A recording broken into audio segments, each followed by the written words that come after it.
Amuntai, Kalimantan Selatan, ada kerajaan yang beda dari yang lain. Bukan dipimpin sama satu raja, tapi ada dua. Yang pertama, Raja Patmaraga, yang artinya raja tua. Mungkin karena beliau sudah sepuh. Atau karena kalau jalan dikit udah perlu istirahat 3 ronde.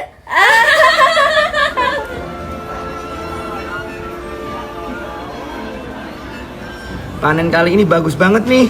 Sampai aku pengen ikut metik singkongnya. Iya Raja, kami semua bersyukur banget. Walau metik singkongnya tetap berat sih. Lalu pemimpin kedua, Raja Sukmaraga, berarti raja muda, terkenal pemimpin yang adil dan penuh semangat. Hai Kek, sudah sehat? Jangan-jangan malah tambah kuat angkat ayam ya? Sudah sehat Raja, tapi angkat ayam tetap kalah sama angkat cucu. Meskipun kerajaannya makmur dan semua rakyat sejahtera, namun kedua raja ini masih merasa kurang bahagia karena keduanya masih belum mempunyai keturunan. Siapa yang akan meneruskan kerajaan ini jika aku tidak mempunyai keturunan? Setelah penantian yang panjang dan doa yang tiada henti, akhirnya istri Raja Sukmaraga pun mengandung. Semoga saja anak dalam kandunganmu ini kembar, tampan, dan tidak rebutan mainan. Amin suamiku. Semoga juga kalau mereka rajin belajar, bukan rajin minta jajan. 9 bulan pun berlalu. Akhirnya lahirlah putra kembar dari Raja Sukmaraga. Tampan, sehat, dan katanya sudah bisa rebutan selimut sejak lahir. Berita bahagia ini langsung diumumkan ke seluruh rakyat, juga kepada sang kakak, Raja Patmaraga. Di bocil kembar lucunya kebangetan, bikin istana makin rame. Iya Kakanda, semoga mereka tumbuh jadi pemimpin, bukan cuma tukang berantem rebutan mainan. Tapi dalam hatinya Raja Patmaraga mulai baper. Ia pun bertekad. Tahun depan harus punya anak juga. Anak laki-laki, perempuan, kembar. Bahkan kalau bisa, ku tandingin itu Gen Halilintar. Nggak masalah, yang penting aku bisa pamer. Di suatu malam sebelum tidur, Raja Patmaraga memanjatkan doa dengan penuh harap kepada Yang Maha Kuasa, meminta petunjuk tentang keinginannya. Dalam tidurnya, ia bermimpi. Ia melihat dirinya sendiri sedang bertapa di Candi Agung, sebuah tempat suci yang berada di luar kerajaan Amuntai.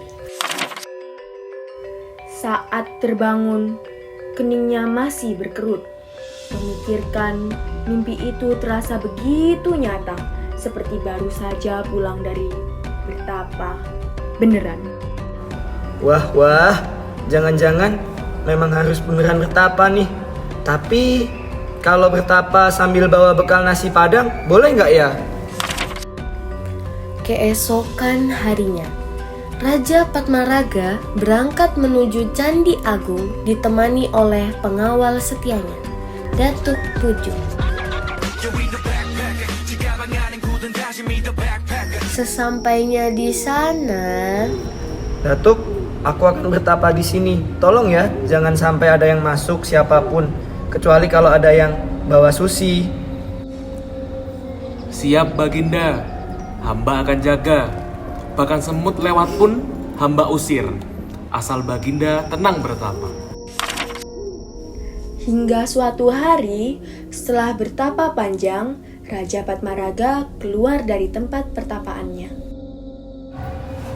Bagaimana Baginda? Apakah ada petunjuk yang Baginda dapatkan? Entahlah Datuk, aku sih merasa Tuhan sedang punya rencana besar untukku. Tapi bisa jadi rencananya terpending dulu. nunggu wifi nyambung. Raja Padmaraga pun melanjutkan perjalanan pulang menuju istana. Mereka berjalan menyusuri sungai yang arusnya tenang. Namun tiba-tiba Raja Padmaraga berhenti. Datuk, tidakkah kau melihat sesuatu di depan sana? Apakah engkau melihat apa yang kulihat? Aku melihatnya juga, Baginda. Bukankah itu bayi? Bayi? Bagaimana bisa ada bayi di sungai ini? Raja Padmaraga langsung bergegas menghampiri bayi itu. Namun, sebelum ia mengangkatnya, tiba-tiba sang bayi berbicara dengan suara kecil namun penuh dengan ketegasan. Tunggu dulu yang mulia, jangan bawa aku kayak barang belanjaan dong. Bawakan aku 40 dayang dan sehelai kain yang ditenun dalam setengah hari. Itu aja kok. Datuk, segera siapkan semuanya. Ini pasti ujian dari Tuhan, atau mungkin cuma ujian kekuasaan kita. Datuk Pujung pun bergegas ke istana dengan wajah kebingungan yang bercampur heran. Setibanya di istana, ia menemui para prajurit untuk mengumumkan sayembara yang diadakan oleh Raja Padmaraga. Raja Padmaraga memerintahkan untuk memenuhi semua permintaan putri kecil. Umumkan pada rakyat akan diadakan sayembara menenun kain dalam waktu setengah hari. Maka akan dijadikan pengasuh sang putri kecil dan kumpulkan 40 wanita cantik di desa ini. ACC Datuk, OTW. Yuk gas, neng. Numpak CB nyeni, Mas.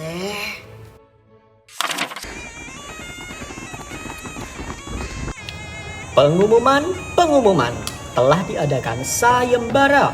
Barang siapa yang dapat menenun kain dalam waktu setengah hari, maka akan dijadikan pengasuh sang putri kecil. Akibat dari pengumuman sayembara itu seketika membuat warga desa gaduh. Banyak di antara mereka ragu untuk bisa memenuhi permintaan sang raja.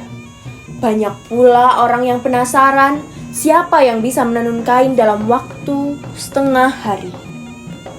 Para wanita pun mulai sibuk menenun kain menggunakan benang terbaik yang mereka miliki. Meanwhile, sang Raja Padmaraga sibuk menyeruput kopinya. Waktu terus berjalan, hingga tak sadar panas matahari mulai terik. Para wanita mulai panik. Namun, tak terduga seorang wanita berlari membawa secarik kain menemui Datuk Pujung. Datuk, ini kain hasil tenunanku. Mana? Ini. Wah, kain tenun yang indah. Ayo ikut aku menjemput sang putri. Mereka berdua bersama dengan 40 dayang cantik, Katanya, menghampiri sang raja yang sedari tadi menunggu di tepi sungai. Raja, aku membawa pesananmu. Bagus. Bagaimana putri? ACC enggak? Wah, ACC bosku. Raja Padmaraga pun membalut sang putri dengan kain tenun yang telah dibawa. Kemudian Raja Padmaraga berkata, Dengan ini aku akan membawamu pulang ke Amuntai. Karena kamu kutemukan terapung di atas buih sungai, maka aku akan memberimu nama Putri Junjung Bui. bayi tersebut menanggapinya dengan senyuman yang manis, seolah menyetujui ucapan Raja Padmaraga. Kemudian sang Raja Padmaraga, Putri Junjung Bui, Datuk Pujung, Ratu Kuripan beserta para dayang kembali ke istana. Sejak saat itu, kerajaan Amuntai benar-benar diliputi kebahagiaan karena kedua raja telah dikaruniai anak. Negeri itu pun hidup dengan damai dan